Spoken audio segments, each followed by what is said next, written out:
The War and Peace Report. I'm Amy Goodman. The 9th anniversary of the September 11th attacks was marked on Saturday here in New York by the somber memorials and prayer services of years past. But this weekend's 9/11 anniversary commemoration was also marked by rising tensions, with thousands of people taking to the streets of Lower Manhattan in opposing rallies for and against the plans to build an Islamic community center 2 blocks from Ground Zero. The protest drew an array of people from around the country and the world. At the rally opposing the Islamic Community Center, former UN Ambassador John Bolton addressed the crowd by video. Meanwhile, the Dutch anti-Muslim politician Geert Wilders, who tried to ban the Quran in Holland, flew to New York and spoke before hundreds gathered to oppose the center's construction. Ladies and gentlemen, let me start by saying, no mosque here.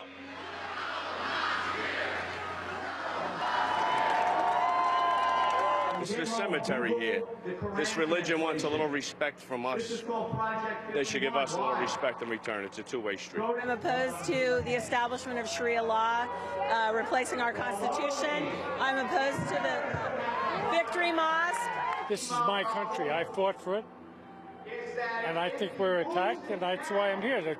This mosque is not going to be a religious mosque. It's going to be for terrorists to learn more about how to do wrong to this country.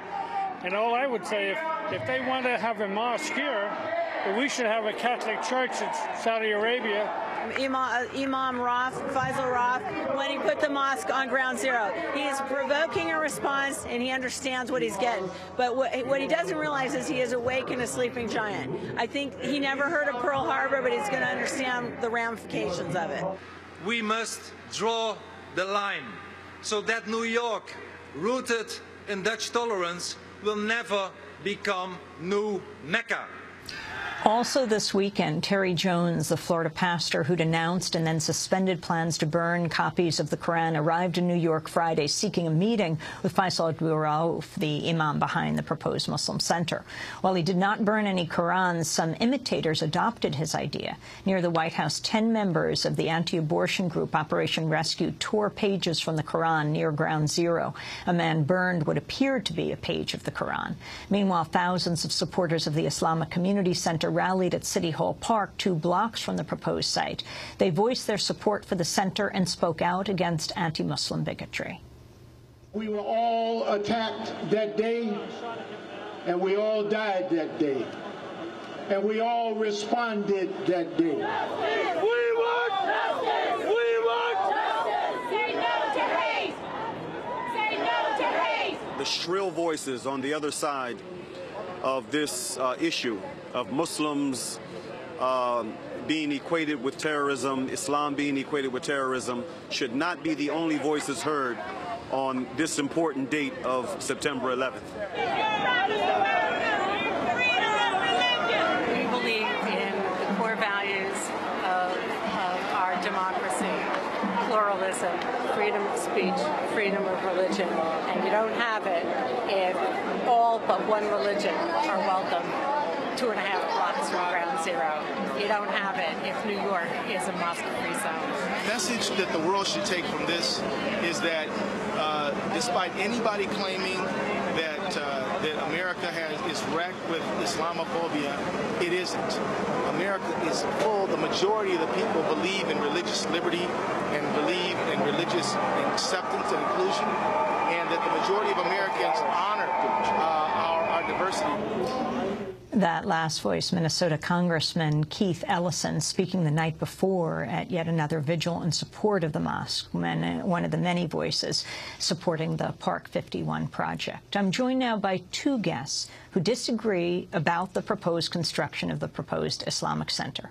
Tariq Ramadan is on the phone with us from Oxford, professor of contemporary Islamic studies at St. Anthony's College at Oxford University. He's the author of a number of influential books on Islam in Europe. He penned an op-ed in the Washington Post Sunday. In it, he makes the case that the center should be built elsewhere.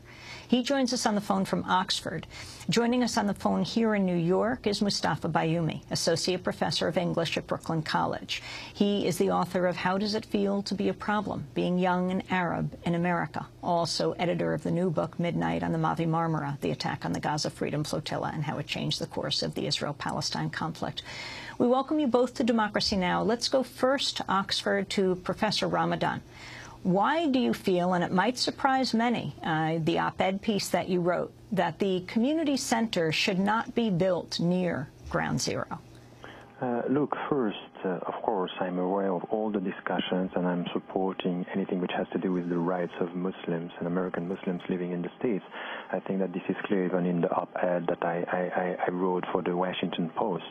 My position is that in this situation where we are struggling with something which is now built, is instrumentalized by, political forces in the state and trying just to make it a symbol, I would say that the Muslims should think about, the overall picture of their struggle for their rights and respect in the country. So in my position, if this is a symbol, and we have to listen to this collective sensitivity of the Americans after what happened in September the 11th, is to say, look, on that we can understand. We are not accepting anything which has to do with a free Muslim zone, but we should listen to what is said and what is felt. But at the same time, should be quite clear that our struggle for our rights, there are 20 mosques that are now facing problems in the local areas because people are rejecting. It's a very huge struggle, but sometimes we have to think about the symbol, and my position is, if this is possible, Muslims should think about, not being instrumentalized in the whole process by political forces, but say understanding the collective sensitivity and to go for the struggle and saying we are not going to accept America becoming a country which is have something which is an institutionalized discrimination and racism. Professor Bayoumi, your response. Well, I certainly, I certainly understand the desire to lower the temperature today on this hot-button issue. But I really think that we have to ask ourselves, what kind of society do we want to live in? Are we going to be a society that's ruled by our passions or by our principles? And I feel that if we adopt the view that we are willing to trade away the mosque to another location, then we're also willing to trade away the principle of the free exercise of religion for Muslim Americans. And that's true not just then for Muslim Americans, but really for all Americans. I feel that by now the issue has become so important that it has to be something that we understand as being a central question around our rights as a collective, as a nation. And I feel that there's something at stake here that is missed if we're only looking at being sensitive to what is a controversy that is fueled by outside forces. Professor Ramadan. If I may say something about this, because it's as if, it's a decision based on emotions, and something which is taking into account sensitivity is just emotion. It's exactly the opposite, in fact. I think that the whole issue, even by the people who are behind it from the very beginning, to build something which is $100 million there, I think that from the very beginning there is a trap here. And I would say that sometimes when we are dealing with emotions in the States, we have to rationally, reasonably take this into account and say, if this symbol is there, and that we can understand why the people are reacting in such a way, it's not to struggle for our rights. It's exactly the opposite. It's to take advantage of this situation by saying, okay, we get it, the emotional reactions here, and we respect that. But it means that everywhere in this country, for our rights, our respect, we should struggle, and we need to find people saying that there will be never Muslim-free zones in this country, and that we have to support all the mosques that should be built in the country. So the symbol of one should help us for the struggle of all the others. And I think that this is also something which is important. My fear today is to see Muslims reacting on a defensive way. These are our rights, not understanding that by being obsessed with this, they could miss the point of a rational struggle in the whole country. I think it would go the other way around, unfortunately. I mean, I think that once the mosque, or it's not even a mosque, that's the other issue. Yes, it's an Islamic center. It's modeled on the 92nd Street Y. It's a cultural center. It's meant to be a place where people from all different faiths and all different backgrounds can come together. So, but once that location is moved, I think actually it becomes much easier to move every other Islamic center and mosque in the country, wherever that community is. If a new mosque wants to be built, the opposition can say, well, you know, in New York they moved it. Why can't you move it 5 blocks or 10 miles or over to the next town from here? I don't think so. I really think that we have to take into account the fact that, yes, it's not ground zero, it was built, it's instrumentalized. But to use this situation by saying we understand what is happening in New York and the great symbolism of this we can accept that, and we can accept why 60% of the Americans, they are not all racist, and we can accept this.